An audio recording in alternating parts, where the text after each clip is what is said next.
প্রিয় শিক্ষার্থীরা, তোমরা সবাই কেমন আছো? আশা করি সবাই ভালো আছো। আমিও আল্লাহর রহমতে ভালো আছি।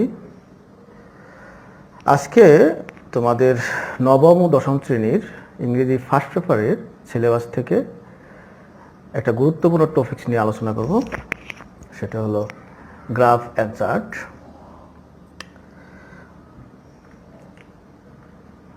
প্রথমেই জেনে নেওয়া যাক গ্রাফ অ্যান্ড চার্ট কি।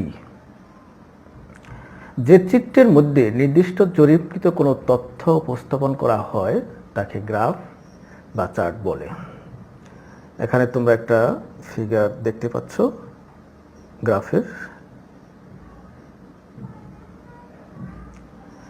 Graph and chart, graph or chart অনেক ধরনেরই আছে। তার মধ্যে বার চার্ট এবং পাই চার্ট, এই দুই ধরনের গ্রাফ অর চার্ট পরীক্ষার মধ্যে থাকে। অন্যগুলো তোমাদের না জানলেও চলবে। এখানে একটা বার চার্ট এবং একটা পাই চার্টের ফিগার তোমরা দেখতে পাচ্ছ।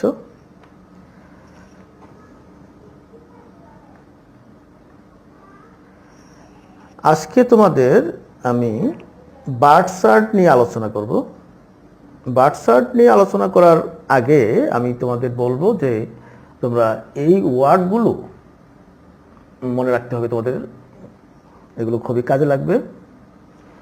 তোমরা যদি ঊর্ধ্বমুখী বর্ণনা করতে চাও সেক্ষেত্রে তোমরা এই ওয়ার্ডগুলো ইউজ করতে পারো। সেগুলো হলো went up to, rose two এবং ইনক্রিজ টু। এখানে তুমি চিত্রটি দেখতে পাচ্ছ যে কোনো কিছু আস্তে আস্তে উপরের দিকে উঠে যাচ্ছে, মানে এটা বৃদ্ধি পাচ্ছে। সেক্ষেত্রে তুমি এই ওয়ার্ডগুলো ইউজ করবে। নিম্নমুখী বর্ণনার জন্য তোমরা এই ওয়ার্ড ইউজ করবে, এই ওয়ার্ডগুলো যেমন went down to, fell to and decrease to. এখানে চিত্রটি দেওয়া আছে যে কোনো জন্মহার, মৃত্যুহার, সাক্ষরতার হার যদি আস্তে আস্তে কমে যায় সেক্ষেত্রে তুমি এই ওয়ার্ডগুলো ইউজ করবে।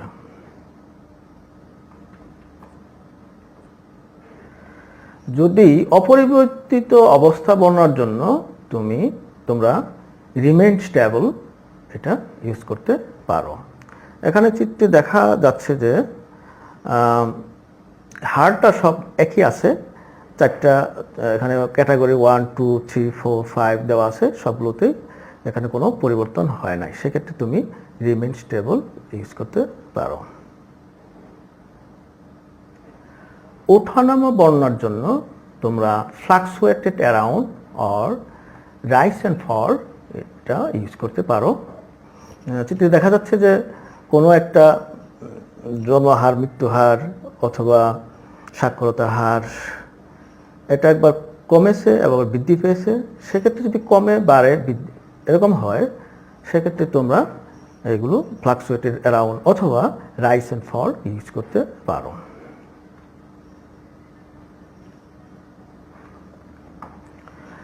আর নিচের অ্যাডভার্বগুলো খুব ভালোভাবে মনে রাখবে, এগুলো তোমাদের খুবই কাজে লাগবে গ্রাফ অ্যান্ড চার্ট লেখার জন্য। এখানে আছে ড্রামাটিক্যালি, নাটকীয়ভাবে, শার্পলি, তীব্রভাবে, অ্যাব্রাপ্টলি, হঠাৎ, কুইকলি, দ্রুত।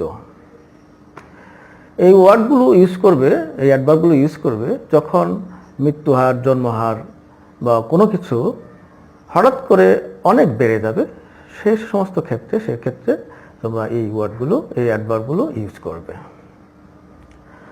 আবার যদি ধীরে ধীরে কমে বা বাড়ে সেক্ষেত্রে তোমরা স্লোলি অথবা গ্র্যাজুয়ালি এটা তোমরা ইউজ করতে পারো।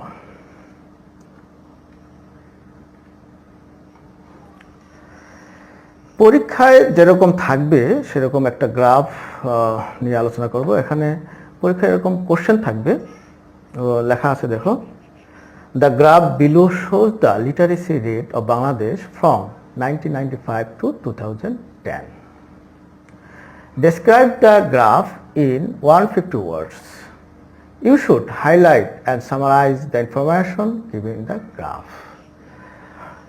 তোমাকে এখানে 1995 থেকে 2010 সাল পর্যন্ত 1995 থেকে 2010 সাল পর্যন্ত সাক্ষরতার হার দেওয়া আছে। তোমাকে 150 ওয়ার্ডসের মতো এটা ডিসক্রাইব করতে হবে। এখানে যে গ্রাফটা দেওয়া আছে তোমরা লক্ষ্য করো, 1995 সালে সাক্ষরতার হার ছিল 38.1%। পার্সেন্ট কেন এখানে সব জায়গায় পার্সেন্ট হবে, কারণ লিটারেসি রেট এখানে দেওয়া আছে পার্সেন্ট। এখানে যদি লাখ থাকতো তাহলে সবগুলোর সাথেই লাখ আমরা ইউজ করতাম, বা অন্য কিছু থাকলে সেটাই আমরা ইউজ করতাম। যেহেতু পার্সেন্ট দেওয়া আছে তাহলে আমরা ইউজ করব পার্সেন্ট ইউজ করবো সব জায়গায়। তাহলে 1995 সালে সাক্ষরতার হার ছিল 38.1%। 2000 সালে ছিল 56%, 2001 সালে ছিল 47.9%, 2003-তে ছিল 43.1% এবং 2010-এ ছিল 56.8%। এখন তোমরা এটা কিভাবে পরীক্ষার খাতায় লিখবা সেটা আমি তোমাদেরকে দেখিয়ে দিচ্ছি।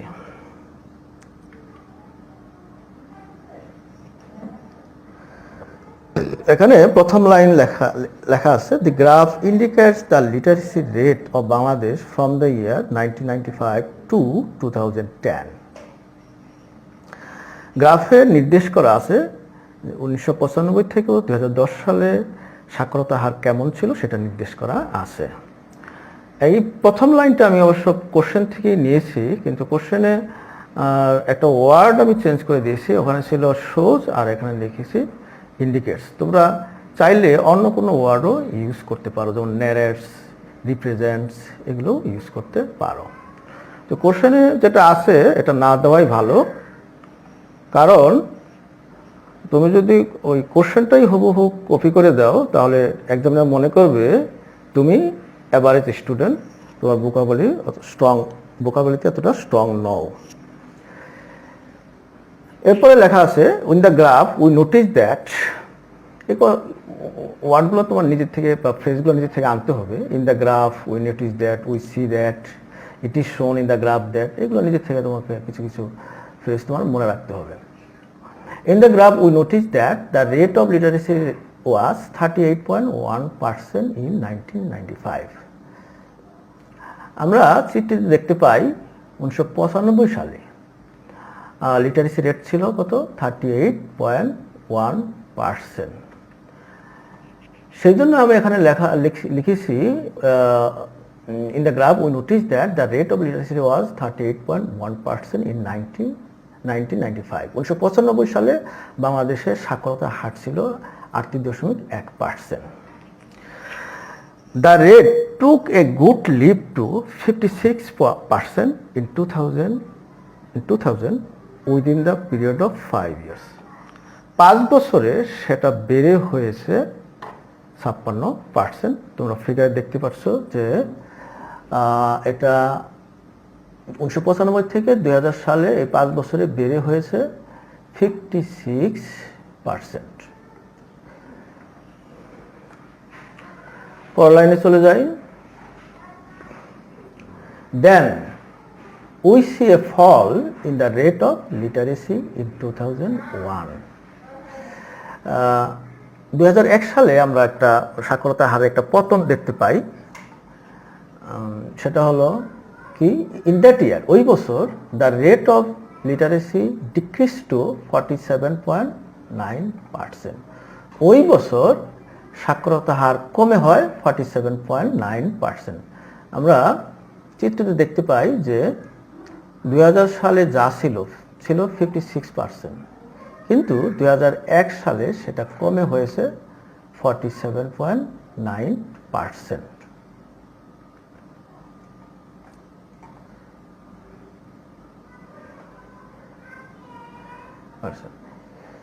Again, we find a fall in the rate of literacy. আবার আমরা একটা পতন দেখতে পাই, এখানেও আবারও কমে গেছে। সেটা কি, in that year the literacy rate dropped to 43.1%। তার মানে 2003 সালেও কিছুটা কমেছে, 2001 সালে ছিল 47.9%, আর 2003-তেও আবার কমেছে, সেটা হলো 43.1%।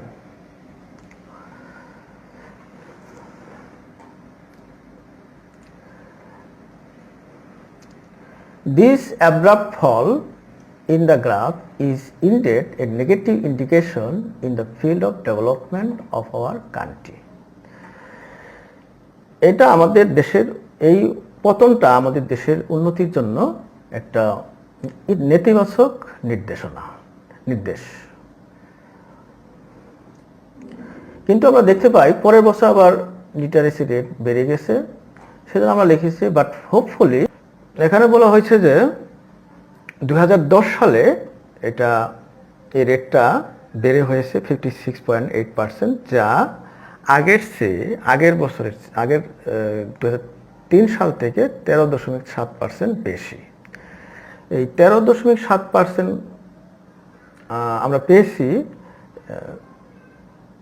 56.8% থেকে 43.1% মাইনাস করে এটা আমরা পেয়েছি।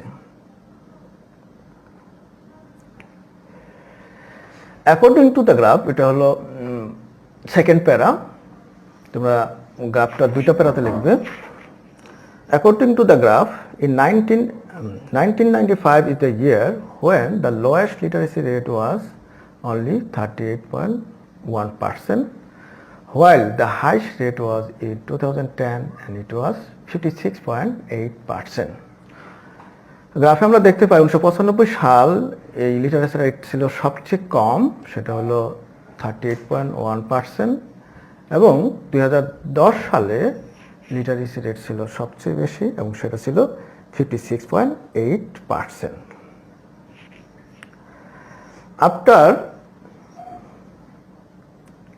After analyzing the graph, we can come to a conclusion that the literacy rate of our country is increasing day by day. এই গ্রাফটা বিশ্লেষণ করে আমরা যেটা পাই সেটা হলো সাক্ষরতার হার, আমাদের দেশের সাক্ষরতার হার দিন দিন বেড়েই চলছে। It is a positive sign for our country. এটা আমাদের দেশের জন্য একটা ইতিবাচক দিক। If this positive trend in the literacy rate of our country continues, our country will go ahead in the days to come. এই ইতিবাচক প্রবণতা যদি সাক্ষরতার হারে বজায় থাকে তাহলে আমাদের দেশ সামনে অনেক এগিয়ে যাবে। তোমাদের একটা কথা বলতে চাই,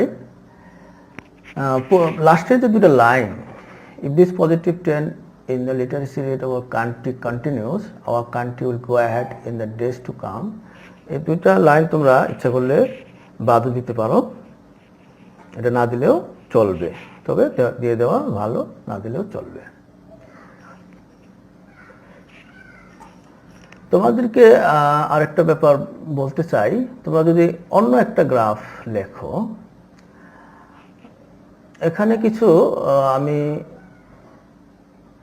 রেড মার্কিং বা কালারফুল করেছি, সেখানে দেখতে পাচ্ছ 1995, তার মানে কোশ্চেনে যে এটা চেঞ্জ করতে পারবা।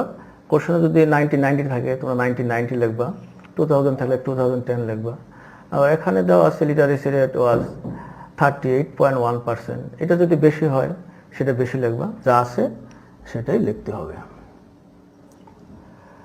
আর এখানে দেওয়া আছে we see a fall in the rate of literacy rate. ফল যদি বৃদ্ধি পায়, কমে গেছে এখানে ফল লেখা হয়েছে, যদি বৃদ্ধি পায় সেক্ষেত্রে তোমরা ফল না লিখে রাইজ লিখবা বা অন্য কোনো ওয়ার্ড ইউজ করবা। আবার লেখা আছে এখানে ডিক্রিজড, যদি বৃদ্ধি পায় সেক্ষেত্রে লিখতে পারো ইনক্রিজড। ইনক্রিজটা ডিক্রিজের পরিবর্তে তোমরা ইনক্রিজড ইউজ করবা। আর এখানে আছে ড্রপড কমে গেছে এই জন্য ড্রপ লেখা হয়েছে। অন্য যদি কম বৃদ্ধি পায় তাহলে আবার এখানে ইনক্রিজ লিখতে পারবা। এইভাবে তোমরা আরো একটা গ্রাফ যদি তোমরা আয়ত্ত রাখতে পারো, তোমরা এভাবে আরো অনেক গ্রাফ লিখতে পারবা। তবে একটা গ্রাফ তোমাদের অনেক সুন্দর করে তোমাদের মনে রাখতে হবে, আয়ত্ত রাখতে হবে, তাহলে তোমরা অন্যান্য গ্রাফগুলো লিখতে পারবে।